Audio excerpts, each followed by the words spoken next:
Wala na daw akong pulso, wala na daw ako, pero dinala pa rin ako sa ospital. Pero declared as dead on arrival. Kung malalasing na ako noon, nagwawala. Samahan niyo ako guys, puntahan natin ang isa sa mga ministers ng ating Panginoong Yesus at mapapakinggan natin ang kanyang testimony. Dati siyang drug pusher, drug user, soil na anak, hindi maaasahan, subalit ni-rescue ng ating Panginoong Yesus.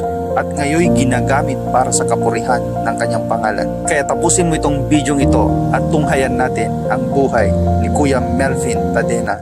Kuya, pwede bang malaman ng ating mga followers kung paano mo nakilala ang Panginoon o sino ka dati bago mo nakilala ang Panginoon? Talamak na pusher, user ng isa ring leadman foreman ng isang kumpanya. Pero dahil sa sobra-sobra na ang binibigay na pera, sobra-sobra na yung kita, wala na.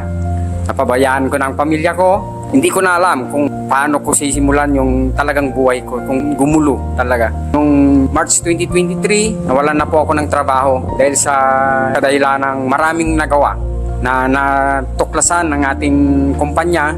Mga pasahod natin sa ating mga katrabaho dinadaya na dahil sa sugal, dahil sa kung ano-ano na mga kapatid. Kaya nung natanggal ako, kung ano-ano yung trabaho ko, diyan yung nangingisda po, nagpumapalaot kami na kung saan-saan. Nandyan na namamalimos na ako sa mga pinsan ko, sa mga kapatid ko, na talagang prodigal son, ika nga. Kasi bilang panganay na sa pamilya namin, sa family side ng Tadena, naging suwail talaga. Ako pa nga yung sinisisi nila yung pagkamatay ng tita ko, ng mama ko, ng papa ko dahil sa katigasan ng ulo.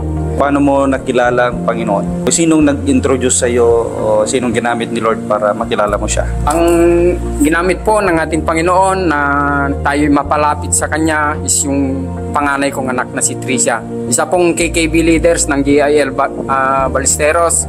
Siya pong nagdala sa akin, siya pong nanalangin na sana mabago na ako. Palagi daw niyang isinishare kina Linden.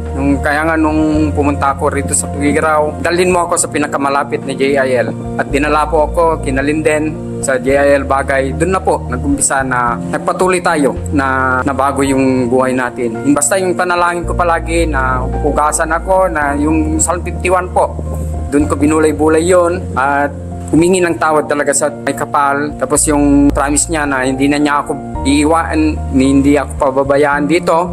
Yun po yung mga promises na pinanghawakan ko hanggang ngayon. Pinakilala ko ni Tricia sa JIL Bagay. Bakit parang kilala na nila ako?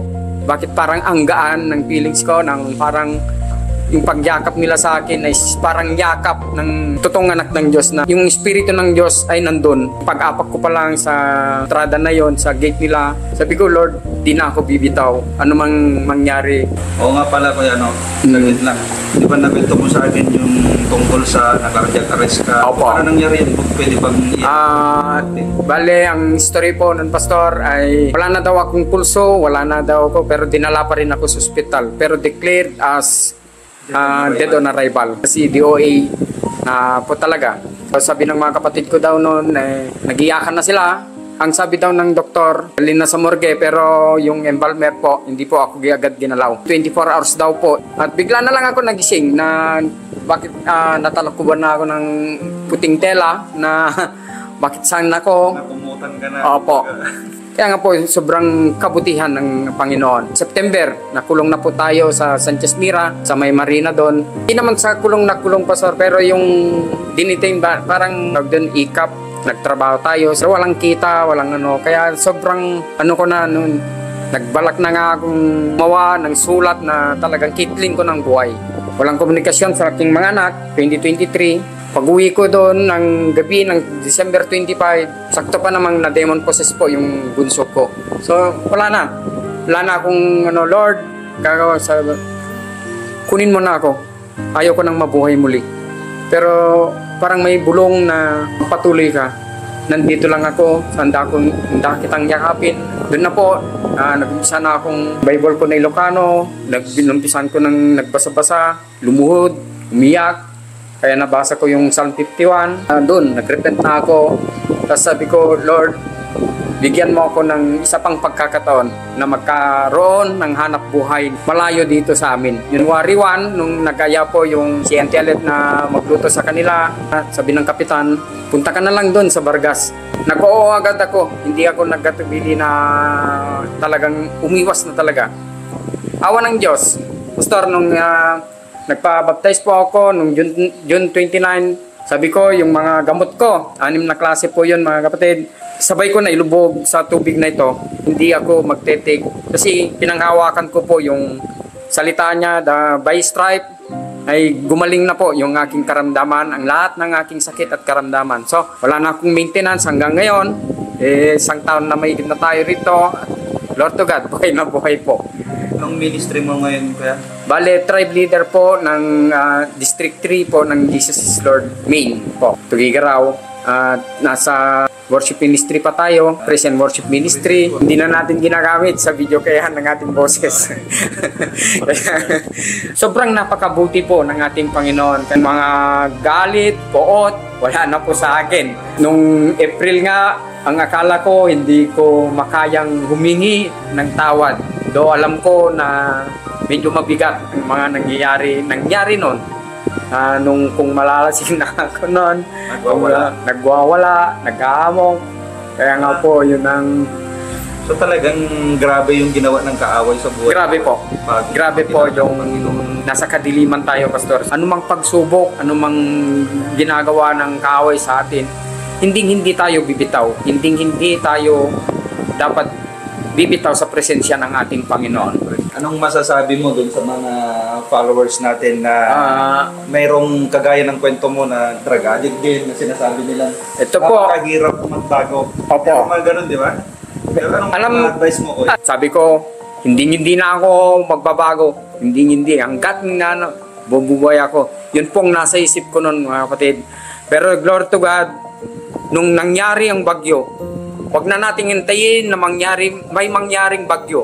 Hindi sa sarili natin, kundi sa pamilya natin. Huwag na nating hayaan na mangyari ang mga yon. Kung mangyari yon, hindi natin alam kung makaya natin o baka kitlin pa natin ang buhay natin. Pero sa akin po, Lord to God, at napagtagumpayan ko sa tulong ng may kapal. Kaya nga po yung motto ko ngayon na no turning back to sin, I totally surrender myself unto you, Lord. Anumang mangyari, anumang pagsubok sa buhay, may mga tinig po tayong napapakinggan. Pakinggan natin maigi yung mga tinig na yon. O maging sensitive po tayo sa napapakinggan natin. Kung yun ay sa mundo, umiwas na tayo. Kaya nga dito, kung medyo alanganin na ako sa baba, kaya nandito ako, binigyan ako ng isang kwarto rito at Lord to God. Kaya nga po, nagpapasalamat ako na sabi ko, ayaw ko na kasi yung makiayon pa sa mundo. Yun po yung dapat nating gawin. Kalooban lang ng Diyos ang dapat mapangyari, hindi na kalooban ng mundo. Lord, salamat po Panginoon sa buhay po Panginoon ni Kuya Melvin. Kung posible sa buhay ni Kuya Melvin, kapatid, posible ding mangyari sa buhay mo. Kaya lapit na sa Panginoong Yesus. God bless you. Purihin po ang Diyos na buhay.